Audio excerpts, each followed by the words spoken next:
Sekarang kita lihat bagaimana sih prinsip kerja dari transistor JFET. Nah, kita perhatikan dulu gambar berikut.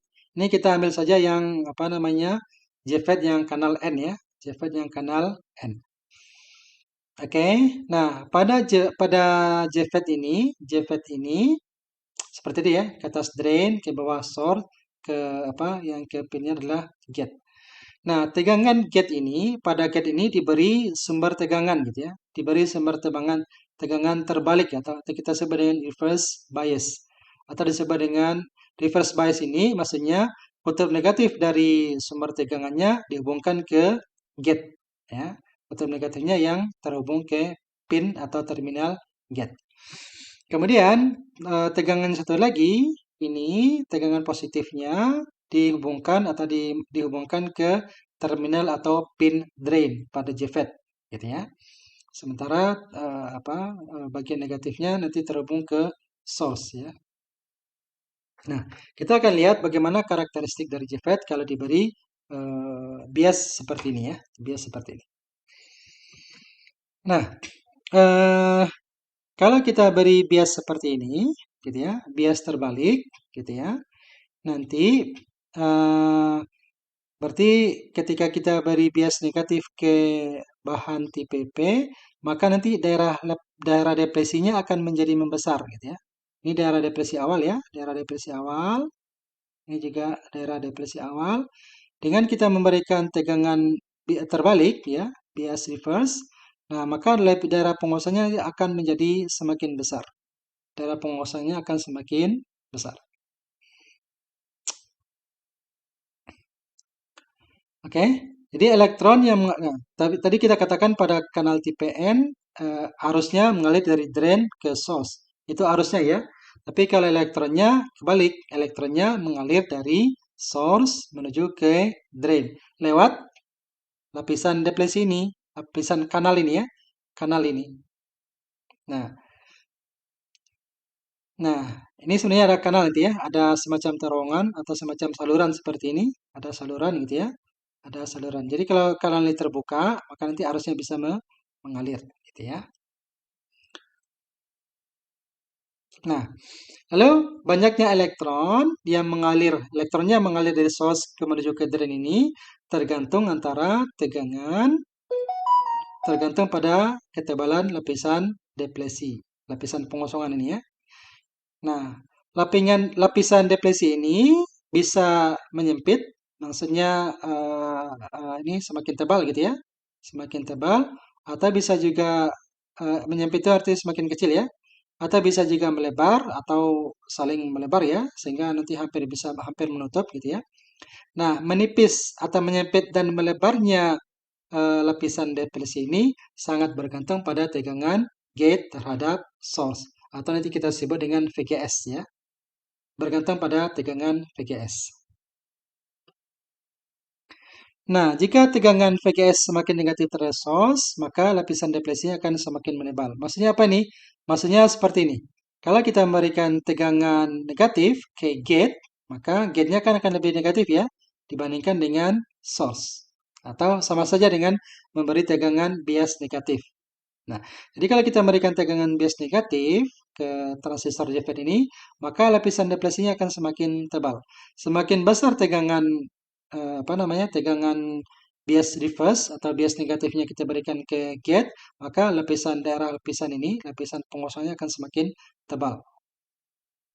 Nah, lapisan depresi bisa saja menutup seluruh kanal transistor, bahkan dapat sampai ke drain sini ya. Kalau semakin besar tegangannya bisa sampai ke drain dan juga sampai ke source, menutupi semuanya ya. Nah, kalau ini terjadi, maka tidak akan ada arus yang mengalir.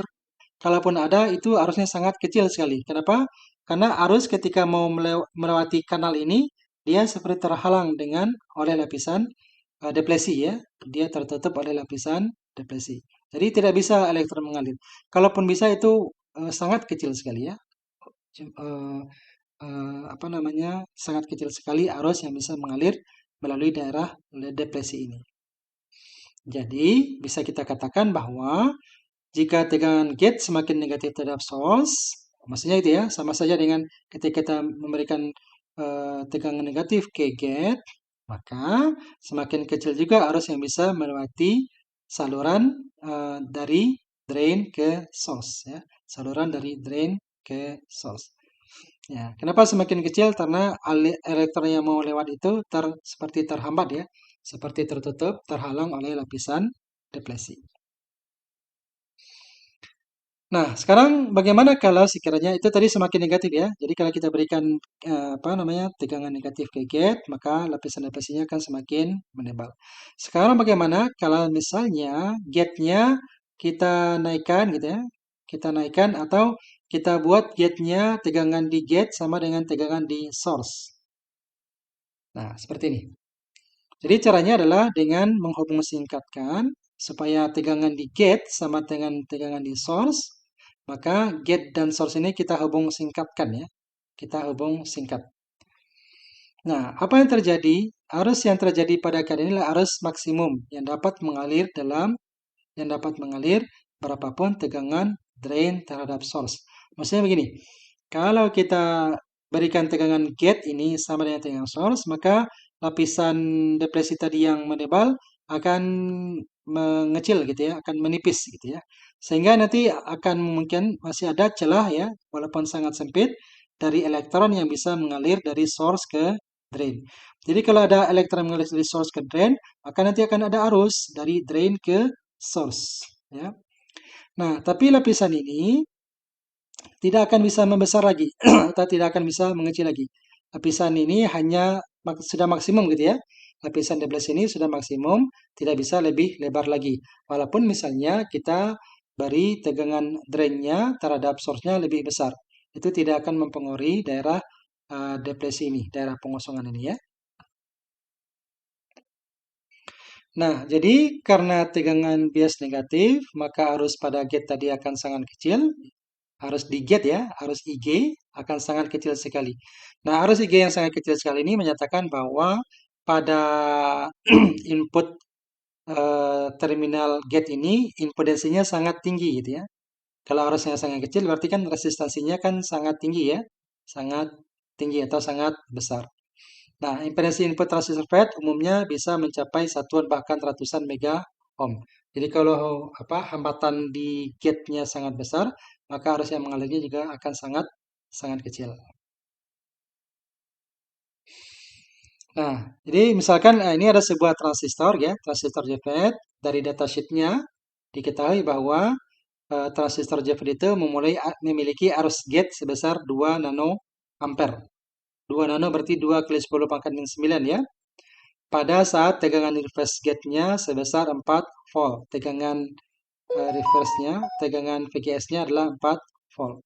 Maka dari hukum Ohm kita dapat menghitung resistansi input ya, hambatan input dari di gate ini ya, hambatan input atau hambatan yang ada di terminal atau pin gate. Bagaimana cara menghitungnya? Kita tinggal menggunakan hukum Ohm gitu ya. Bahwa kalau kita menggunakan hukum Ohm, kalau kita diberikan arusnya kita diberikan arus sebesar 2 nanoampere, arusnya sebesar 2 nanoampere, maka oke. Ya, berarti ini kan diketahui ya, I-nya sama dengan 2 nanoampere sama dengan 2 kali 10 pangkat min 9 ampere. Lalu V-nya itu sama dengan 4 volt. Maka dari hukum Ohm, gitu ya, dari hukum Ohm V sama dengan I kali R. Nah, berarti kalau V sama dengan R, kalau kita mau mencari R, berarti R sama dengan V dibagi dengan I. Tinggal dibagi saja, V-nya adalah 4 volt, I-nya adalah 2 nanoampere atau 2 kali 10 pangkat min 9 ampere ya. 4 dibagi 2 sama dengan 2, gitu ya. Kemudian ini dibagi dengan 10 pangkat min 9. Jadi kali 10 pangkat 9 ya. 10 pangkat 9 volt dibagi ampere jadinya ohm. Jadi resistansi input pada pin gate ini besar sekali ya. Ini 2 kali 10 pangkat 9 atau sekitar 2000 ohm ini ya. 2000 ohm. Oke, atau 2000 ohm ini setara dengan 2 hmm, ohm itu apa namanya? 2 pangkat 10 pangkat kalau pangkat 6 itu mega ya, kalau pangkat 9 berarti giga ya. Nah, jadi setara dengan 2 giga ohm.